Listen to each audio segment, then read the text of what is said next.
कर भला हो भला।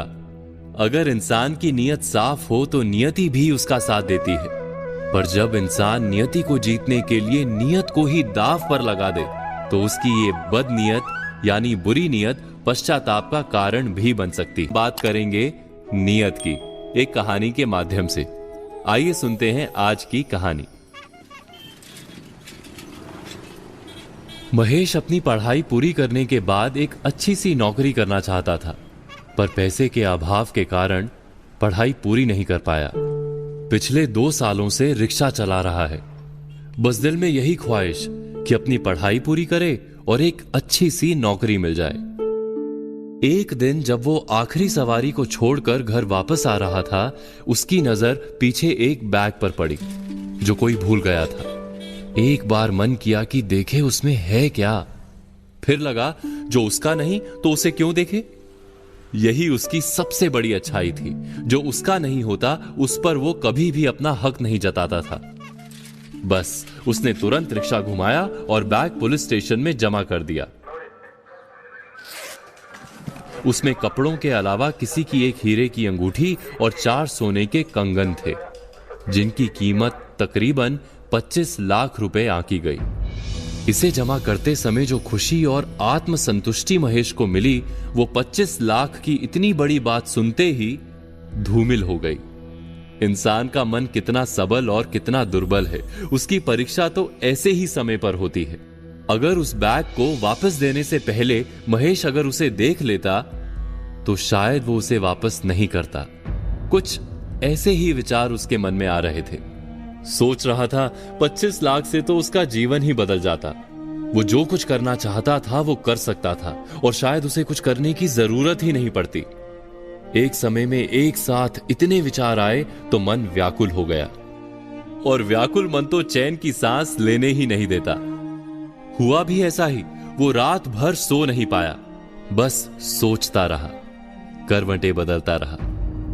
जो महेश का नहीं था उसे लौटाने के बाद फिर से उसे पाने का मोह कहीं उसे उसकी सच्चाई और अच्छाई की राह से गुमराह तो नहीं कर देगा। महेश ने बैग तो दे दिया, पर उसके दिमाग से 25 लाख रुपए के आभूषण बाहर नहीं निकल पा रहे थे। वो सोच रहा था कि उन्हें वापस करके कहीं उसने गलती तो नहीं कर दी। पर अगले दिन जब सुबह के अखबार में उसने अपनी तस्वीर देखी, जिसमें उसकी ईमानदारी की बात बड़े बड़े अक्षरों में लिखी थी, एक रिक्शा चालक ने 25 लाख के आभूषण लौटाए, तो उसका रात भर से व्याकुल मन एक बार फिर से प्रफुल्लित हो उठा। पूरी बस्ती के लोग उसके इस काम की सराहना कर रहे थे। उसने पेपर की उस कटिंग को अपने घर के दरवाजे के पास चिपका दिया। बस हर रात सोते जागते उसकी निगाह उस पर जाती। दिल को एक सुकून मिलता। जहां जाता लोग उसकी ईमानदारी की चर्चा करते, पर जहां कुछ लोग उसकी ईमानदारी की तारीफ करते, वहीं कुछ लोग उसकी गिनती बेवकूफों में भी करते। वो अक्सर लोगों को यह कहते हुए सुनता, आज के युग में इतनी ईमानदारी भी अच्छी नहीं। उस बैग के साथ उसकी किस्मत आई थी और उसने अपने ही हाथों अपनी किस्मत को ठुकरा दिया।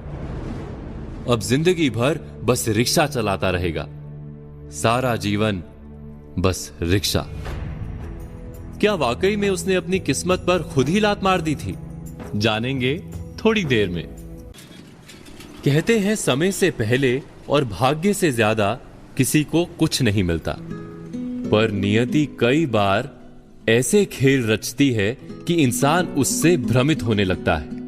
जो उसका नहीं है उसे पाने की लालसा करने लगता है। यह बात सोच तक तो ठीक है, पर अगर इस सोच को सच करने पर इंसान आमादा हो जाए तो क्या होगा? महेश भी कुछ ऐसा ही सोचने लगा था। क्या इस सोच के साथ अपनी किस्मत को बदल पाएगा महेश? महेश अब ऐसे ही लोगों को ज्यादातर अपने रिक्शे में बिठाता जिनके पास कुछ सामान हो। उसके मन में बस यही बात चलती रहती कि उस दिन की तरह फिर से कोई अपनी बेशकीमती चीज भूल जाए और वो उसे मिल जाए। पर यह उसकी भूल थी, कोई कुछ भूल ही नहीं रहा था। कहते हैं जहां चाह वहां राह। जब इंसान कुछ करने की ठान ले, एक राह पकड़ ले, वो सही हो या गलत, वो वहां पहुंचता ही है। एक दिन वही हुआ जो महेश ने सोचा था। उसके रिक्शा में एक सवारी फिर से अपना सामान भूल गई थी। महेश ने जो सोचा वो हो गया, पर उसने जो चाहा था, क्या वो उसे इस बैग में मिल पाएगा? महेश के रिक्शे में कोई फिर से अपना सामान छोड़कर चला गया था और इस बार महेश ने रिक्शा सीधे अपने घर की तरफ मोड़ दिया।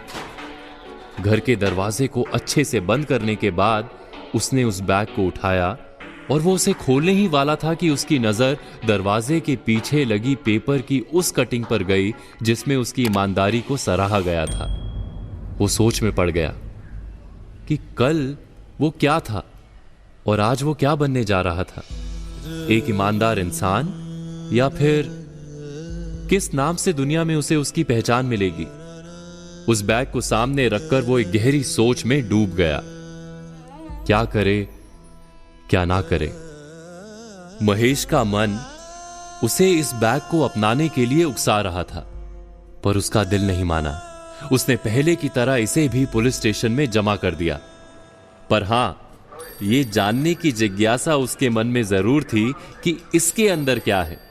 महेश ने जब वो बैग इंस्पेक्टर के पास जमा कराया तो सबसे पहले इंस्पेक्टर ने महेश के हाथ में एक विजिटिंग कार्ड दे दिया और कहा, तुमने जिसका बैग पिछली बार लौटाया था वो तुम्हें काम और इनाम दोनों देना चाहते हैं। ये उनका कार्ड है, उनसे जाकर मिल लो।